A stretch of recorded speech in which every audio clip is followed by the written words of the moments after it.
आचार्य जी, वर्तमान समय में जाति व्यवस्था को लेकर काफ़ी ज़्यादा समाज में लोगों में एक टकराव सा हो गया है। क्या कारण है इसके पीछे? आपके मंतव्य में अंग्रेजों का शासन 1927 है, इस पे आप क्या कहेंगे?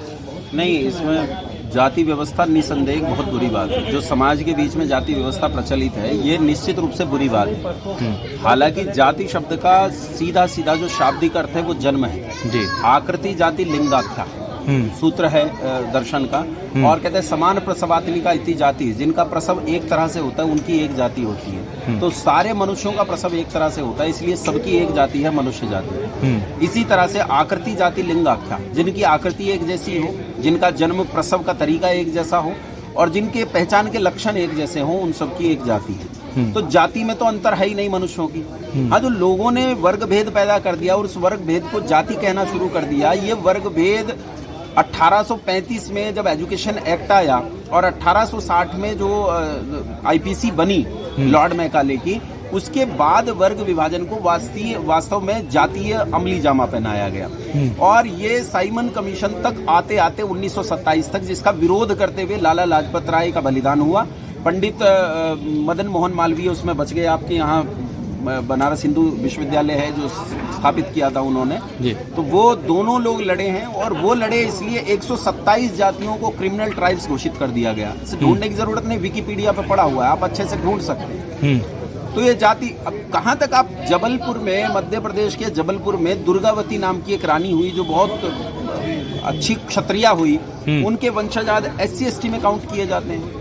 आपके बनारस के घाट पे जहाँ शवों को जलाया जाता है, जो डूम कहे जाते हैं, ये कभी ब्राह्मण थे, आज SC ST में काउंट किए जाते हैं। तो ये सब चीजें, आप ये कहें कि उस समय का शूद्र आज का दलित है, आज का दलित उस समय का शूद्र नहीं है। इन दलितों में ब्राह्मण वर्णों के भी पुत्र हैं, क्षत्रिय वर्णों के भी हैं, वैश्यों के भी हैं और शूद्रों के भी हैं, सबके हैं। लेकिन उस समय का जो शूद्र है वो धार्मिक होता था और वो उस धार्मिकता के साथ जीवन जीता था, इसलिए शूद्र पे जो अनावश्यक टिप्पणी की जाती है वो बिल्कुल गलत है। रही बात कवियों के काव्य को लेकर टिप्पणी किया जाना, तो काव्य किसी के लिए प्रमाण नहीं हो सकता।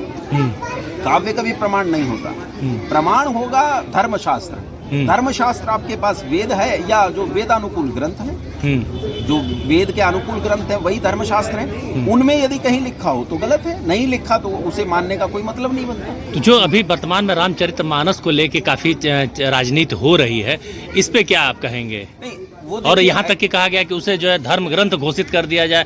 सो कॉल्ड नेताओं ने यह बात कर दिया कि रामचरितमानस को राष्ट्रीय धर्म ग्रंथ घोषित कर दिया जाए। इसमें ऐसा है कि स्वामी प्रसाद मौर्य जी ने ये बात उठाई, राजनीतिक रूप से स्वामी प्रसाद मौर्य जी ने ये बात उठाई है, और स्वामी प्रसाद मौर्य जी ने रामचरितमानस की इन चौपाइयों को लेकर अपनी बात कही। तो जो अपनी बात उन्होंने चौपाइयों को लेकर कही, वो अपनी राजनीति के लिए कही। उन्हें अपने परिवार की राजनीति को देखना है, और राजनीति को लेकर उन्होंने समाज में जहर उगला। अब इसके विपरीत जो दूसरी तरफ की राजनीति के लोग हैं, अब उन्हें अपनी चीजें देखनी है, तो प्रतिक्रियावाद में वो रामचरितमानस को धर्म ग्रंथ सिद्ध करने लगे। कल अगर किसी और चीज को कह दिया गया तो ये प्रतिक्रियावाद की राजनीति मात्र है, इसमें धर्म का कोई लेना देना नहीं, ये प्रतिक्रियावादी राजनीति है केवल। अब स्वामी प्रसाद मौर्य कुछ कहेंगे, फिर दूसरी तरफ से कोई और कुछ कहेगा, या फिर दूसरी ओर से कुछ कहे, वो इधर से अखिलेश यादव जी कुछ कहें, ये केवल प्रतिक्रियावादी राजनीति है। इसका धर्म से या वास्तविक तथ्य से कोई लेना देना नहीं, फैक्चुअल नहीं। तो आपके कहने का मतलब ये है कि स्वामी प्रसाद मौर्य का जो पक्ष हो या बीजेपी का जो पक्ष हो, वह दोनों ही राजनीतिकरण का एक धार्मिक उन्माद पैदा किया जा रहा है। प्रतिक्रियावाद के आधार पर जो समाज को तोड़ने का काम कर रहे हैं, चाहे वो स्वामी प्रसाद मौर्य हो, चाहे इनके प्रतिद्वंदी सारे पाखंडी हैं, सारे ढोंगी हैं। Thank you.